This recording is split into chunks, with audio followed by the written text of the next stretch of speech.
ধরুন আপনার high blood প্রেশারের সমস্যা আছে, হঠাৎ হাই ব্লাড প্রেশার বেড়ে গেল। তাহলে কি করবেন? আপনার কী বা করণীয় আছে? একটি কথা আগে জানতে হবে যে উচ্চ রক্তচাপের তেমন কোনো লক্ষণ দেখা দেয় না, তাই একে বলা হয়ে থাকে নীরব ঘাতক। অনেক সময় যেহেতু কোনো লক্ষণ থাকে না, তাই আপনি হয়তো জানেনই না আপনার উচ্চ রক্তচাপ আছে, উচ্চ রক্তচাপের সমস্যা আছে, আপনি উচ্চ রক্তচাপের সমস্যায় ভুগছেন। কিন্তু নীরবে উচ্চ রক্তচাপ আপনার শরীরে ক্ষতির কারণ হয়ে চলেছে, যার কারণে আপনার স্ট্রোক, হার্ট অ্যাটাক ও অন্যান্য সমস্যা হতে পারে। এক্ষেত্রে চেক আপ অত্যন্ত গুরুত্বপূর্ণ। এর পাশাপাশি অবশ্যই খাদ্যাভ্যাসের পরিবর্তন একটি গুরুত্বপূর্ণ বিষয়। অর্থাৎ নিয়মিত চেক আপের মাধ্যমে আপনি এই সমস্যা কাটিয়ে উঠতে পারেন। আপনি জানতে পারবেন যে আপনার এই হাই ব্লাড প্রেশার, উচ্চ রক্তচাপের সমস্যা আছে কি না, এবং এর সাথে খাদ্যাভ্যাসের যে পরিবর্তন, অর্থাৎ যেই সমস্ত খাবারগুলো আপনার বিশেষ প্রয়োজন আপনার শরীরের ক্ষেত্রে, সেই সমস্ত খাবার আপনাকে বেশি বা পরিমাণ মতো গ্রহণ করার চেষ্টা করতে হবে। অর্থাৎ এমন কতগুলো খাবার আছে যে সমস্ত খাবারগুলো আপনার উচ্চ রক্তচাপের সমস্যাকে বাড়িয়ে তুলতে পারে, এবং আপনি যদি বুঝতে পারেন যে আপনার উচ্চ রক্তচাপের সমস্যা রয়েছে, তাহলে সে সমস্ত খাবার আপনাকে এড়িয়ে চলাটাই আপনার জন্য অনেক মঙ্গলকর হতে পারে। এর সাথে ব্যায়াম করা, অর্থাৎ শরীরচর্চা করা, তার সাথে ওষুধও একটি গুরুত্বপূর্ণ বিষয়, যা কিনা আপনার রক্তচাপ নিয়ন্ত্রণ রাখতে সাহায্য করতে পারে। এখন প্রশ্ন হচ্ছে, আপনার হাই ব্লাড প্রেশার, উচ্চ রক্তচাপ আছে কিনা তা আপনি কিভাবে বুঝবেন?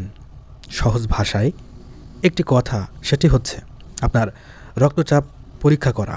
নিয়মিত রক্তচাপ পরীক্ষার মাধ্যমে আপনি বুঝতে পারবেন যে আপনার হাই ব্লাড প্রেশার বা উচ্চ রক্তচাপের কোনো সমস্যা আছে কিনা, বা এই সমস্যা হচ্ছে কিনা। আপনার এই সমস্যা আছে কিনা যদি থাকে, তাহলে আপনি অসুস্থ বোধ করতে নাও পারেন। অর্থাৎ আপনি জানেন না যে আপনার উচ্চ রক্তচাপের সমস্যা রয়েছে, আপনি স্বাভাবিকভাবেই চলাফেরা করছেন, আপনি হয়তো অসুস্থ বোধ করতে নাও পারেন। তাই এক্ষেত্রে যে বিষয়টি জরুরি, সবচাইতে জরুরি, সেটি হচ্ছে যে চেক আপ করা। অন্তত এই চেক আপের মাধ্যমে, একটি পর্যবেক্ষণের মাধ্যমে এই হাই ব্লাড প্রেশারের সমস্যা কাটিয়ে ওঠা সম্ভব। যদি আপনার রক্তচাপ স্বাভাবিক সীমার উপরে থাকে, তাহলে আপনার চিকিৎসক জীবনধারার কিছু পরিবর্তন আনার মাধ্যমে তার সাথে কিছু ওষুধের পরামর্শ দিতে পারেন। আর আপনি খুব সহজেই জীবনযাত্রার মানের কিছু পরিবর্তন এনে এবং চিকিৎসা নিয়ে ওষুধের মাধ্যমে এই উচ্চ রক্তচাপকে নিয়ন্ত্রণে আনতে পারেন। প্রাথমিক পর্যায়ে উচ্চ রক্তচাপের একক বা স্পষ্ট কারণ নেই, অনেকগুলো কারণ একত্রিত হয়ে এই সমস্যা হয়ে থাকে, এটি আগে বুঝতে হবে। এখন কি কি কারণে এই হাই ব্লাড প্রেশার, উচ্চ রক্তচাপের সমস্যা আরও বেড়ে যেতে পারে, সেগুলো হচ্ছে, যেমন অস্বাস্থ্যকর খাবার গ্রহণ করলে এই সমস্যা বেড়ে যেতে পারে। অর্থাৎ অস্বাস্থ্যকর খাবার বাদ দিয়ে স্বাস্থ্যকর খাবার বেশি বেশি বা পরিমাণ মতো গ্রহণ করার চেষ্টা করতে হবে। শারীরিক ব্যায়াম করার অভ্যাস গড়ে তুলতে হবে, অর্থাৎ শরীর চর্চা করার অভ্যাস বা কায়িক শ্রম করার অভ্যাস গড়ে তুলতে হবে। মদ্যপান তো অবশ্যই বর্জন করতে হবে। কিছু নির্দিষ্ট ওষুধ রয়েছে, যে সমস্ত ওষুধ সেবনের ফলে এই সমস্যা বেড়ে যেতে পারে। অর্থাৎ এমন কিছু ওষুধ রয়েছে যেগুলো সেবনের ফলে এই সমস্যা বেড়ে যেতে পারে। তো এক্ষেত্রে চিকিৎসকের পরামর্শ নেওয়াটা জরুরি।